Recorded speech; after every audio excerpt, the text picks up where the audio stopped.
un établissement public peut aussi être fermé s'il ne remplit pas les conditions. Quand l'ARS a été créée, les textes ont prévu que l'ARS développe dans le secteur de la santé 2 choses en matière d'amélioration de la qualité des soins. C'est la certification des établissements de santé et l'accréditation des professionnels de santé. Et effectivement, dès l'installation, on s'est mis au travail, mais on s'est rendu compte très vite que ça ne pouvait pas prospérer parce que le secteur était miné par une situation d'insécurité pour les patients. Ce qui fait que ces 2 dispositions-là, on les a mises en veilleuse pour aller travailler sur un dispositif autre qui est celui pour la sécurité des patients. Et ce dispositif-là, c'est sur lui qu'on a travaillé et qu'on a déployé dans le secteur déjà depuis le 28 mars 2024. Et on a commencé à faire les auto-évaluations et dans quelques semaines, les évaluations externes d'établissement. Le deuxième module qu'on va mettre après celui-là, ça sera effectivement l'accréditation des professionnels. C'est celui qu'on est en train de peaufiner. Alors, qu'est-ce que c'est? Alors que le dispositif pour la sécurité des patients va regarder de manière globale l'établissement, là, on va regarder le professionnel, l'acteur du soin. Est-ce qu'il fait ses soins conformément aux prescriptions de la science aujourd'hui? Est-ce qu'il le fait comme ça tout le temps ou quand il a envie? Et c'est ça qu'on va regarder.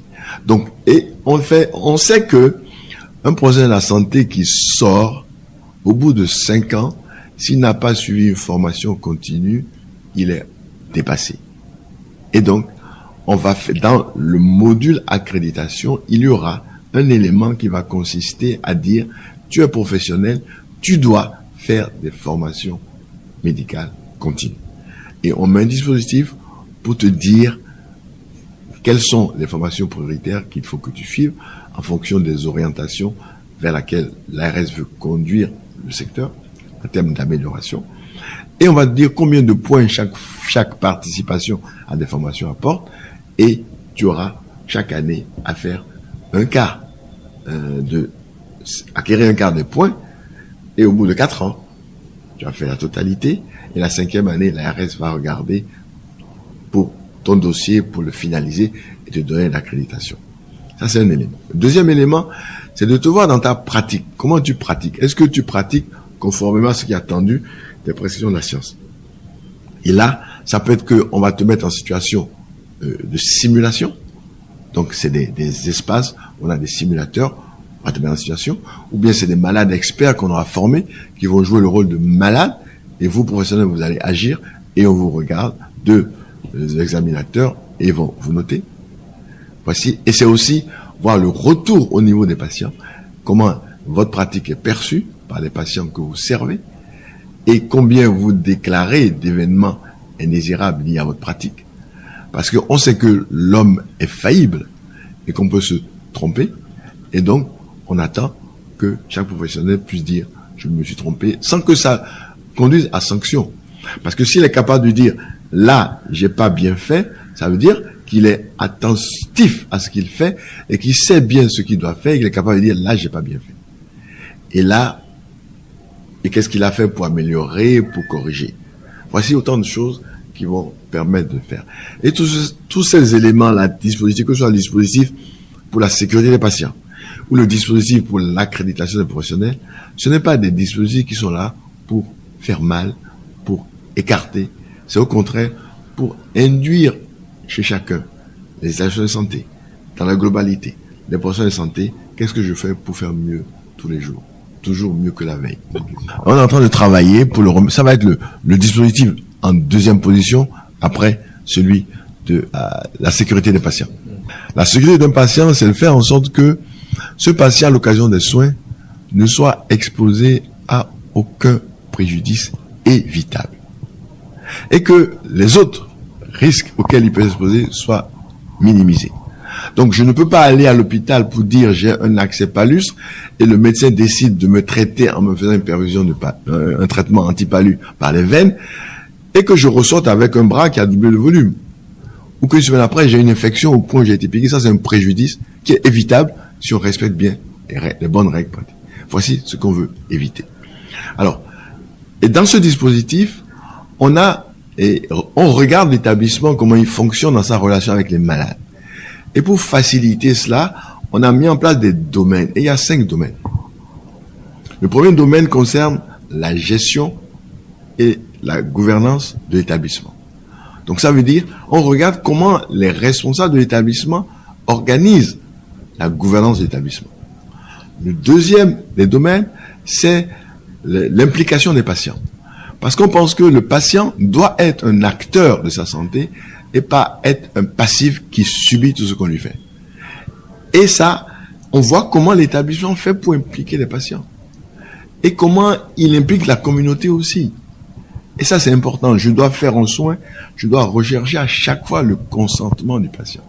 Et c'est un consentement qui doit être éclairé. Je dois le rechercher dans la langue que le malade comprend. Et ce patient, progressivement, il devient un acteur. Et quand il devient acteur, il permet de faciliter les choses. Et l'OMS a bien étudié tout ça et a montré que chaque fois qu'on implique un patient, on réduit de 15% le risque de survenue de préjudice. Donc c'est bon à prendre, il faut le faire. Le troisième domaine, c'est le domaine des pratiques professionnelles sûres. C'est-à-dire, les professionnels, est-ce qu'ils travaillent de manière sécurisée pour le malade et pour eux-mêmes? Dans l'exercice de ma profession, est-ce que je respecte les référentiels de soins? Oui. Et là, l'ARS travaille pour l'élaboration des référentiels qui vont être mis à leur disposition pour qu'ils puissent travailler. C'est un peu comme si on donne un code de la route à un conducteur automobile. Il sait comment avancer, comment fonctionner. Le quatrième est celui qui concerne la formation continue. Donc, on en parlait tout à l'heure avec l'accréditation. Et le cinquième, c'est l'environnement sécurisé. Donc, est-ce que l'espace dans lequel se déroulent les soins aux patients, est-ce que c'est un environnement sécurisé pour le patient et pour le professionnel? Est-ce que l'établissement de santé a une clôture qui empêche la divagation des animaux, l'intrusion de n'importe qui? Est-ce que le système électrique est sécurisé? Je ne vais pas aller faire ma douche et être électrocuté. Voici autant de choses qui font que, en ayant mis en place ce dispositif pour la sécurité des patients, on met en place une base qui est solide pour qu'on puisse y greffer tout le reste. C'est pour ça que on n'est pas pressé d'aller à certification, mais sécurité des patients, on a déjà les domaines permettent d'explorer plein de choses et on va y greffer l'accréditation des professionnels. Je pense qu'on aura fait déjà beaucoup de choses. Et on a commencé, le lancement du déploiement a été fait le 28 mars 2024 et on a fini le 31 décembre 2024 et on a commencé la mise en œuvre. Donc l'activation qui fait que dans chaque établissement, on doit être en train de travailler dessus. Ce qui fait que 1er avril, à partir du 1er mars, les établissements devaient commencer une auto-évaluation. C'est-à-dire, les éléments d'évaluation que l'ARS va utiliser, elle leur a donné. Utilisez-les vous-même pour vous auto-évaluer. Donc, on ne recherche pas à sanctionner, surpris, puisqu'on leur a donné les outils d'évaluation. C'est comme on fait une dictée préparée. On vous donne le texte et vous le lisez, et puis le lendemain, on fait la dictée. Donc, vous avez tout ce qu'il faut pour vous regarder si vous avez bien fait, pas bien fait, et corriger. Donc, et là, ils doivent envoyer à l'ARS les rapports de leur auto-évaluation. On est en train de le recevoir. On est à près de 1000 déjà reçus depuis le début du mois de mai. Et nous allons, une fois qu'on a reçu, regarder et planifier et aller faire les évaluations externes. Donc, où là, ce n'est plus les acteurs de l'établissement qui vont faire leur évaluation, mais c'est des personnes qui n'ont qu'un lien. On va faire attention, qui n'ont qu'un lien avec l'établissement pour les envoyer, pour aller faire l'évaluation externe. Alors, ce qui nous intéresse encore, c'est faire progresser tout le monde. Donc, pour l'année 2025, les évaluations qu'on fera, on dit qu'elles sont apprenantes. Donc, ça va permettre de montrer à chacun quel est son niveau et voir avec chacun comment il peut faire pour avancer. On s'est fixé comme objectif qu'à la fin 2025, que 100% des établissements de santé du Bénin aient rempli les conditions pour être au niveau 1. Dans l'échelle, il y a 5 niveaux. Le niveau 1, c'est les critères essentiels. C'est la base qu'on peut exiger d'un établissement de santé. Ce qui fait que, à partir de maintenant, un nouvel établissement de santé ne peut pas ouvrir s'il ne remplit pas les conditions. Voici. Donc, on va arriver et on va trouver des écarts. On va leur expliquer comment le corriger. Et à partir de 2026, les évaluations, elles seront là, accompagnées des sanctions qu'il faudra. Donc, un établissement qui manifestement, malgré une série d'accompagnements, ne progresse pas, ça voudra témoigner qu'il n'a pas envie ou qu'il ne peut pas. Et peut-être, ça va être l'occasion de dire, Vous êtes deux à ne pas pouvoir. Si vous mettez ensemble, vous allez certainement pouvoir le faire. Donc, on va inciter comme ça les établissements à travailler, à mutualiser pour que leurs efforts puissent permettre de grandir. Parce qu'on n'a pas une multitude d'établissements de santé pour qu'on se permette de dire qu'on va en fermer parce qu'il y en a trop. Non, on veut les préserver, mais qu'on soit la garantie que le malade qui va dans n'importe quel centre de santé sur le territoire béninois ait la garantie d'avoir des soins de qualité et des soins sécurisés et qui ne va pas subir de préjudice. Pas d'exception, quel que soit le type d'établissement, un établissement de santé de premier contact, je veux dire un cabinet de soins infirmiers, un cabinet médical, un cabinet de sage-femme, un centre de santé d'arrondissement, un centre de santé de commune, même chose. Un hôpital public, une polyclinique, tout le monde est concerné au même titre et des référentiels spécifiques, soit pour les établissements hospitaliers, soit pour les établissements de santé de premier contact. C'est le même référentiel qui est appliqué à tout le monde, qu'on soit du public ou du privé. Et un établissement public peut aussi être fermé s'il ne remplit pas les conditions. Quand on a un privé qui ne remplit pas, on lui dit voici les écarts que vous avez. Élaborez votre plan d'amélioration pour nous dire quand et comment vous allez remplir les conditions. Et on va en négocier. Si on fait ça 2-3 fois et il n'arrive pas, on va lui dire mais il faut fermer parce que ton établissement comporte un risque. Avant de dire de tout fermer, si c'est dans un service qui a un problème, on dit on ferme le service, on laisse le reste, mais là où il y a problème, on le ferme, vous l'améliorez avant. Donc avec le public, on fera aussi pareil. À la différence près que, avant de fermer, c'est le gouvernement qui prend la décision.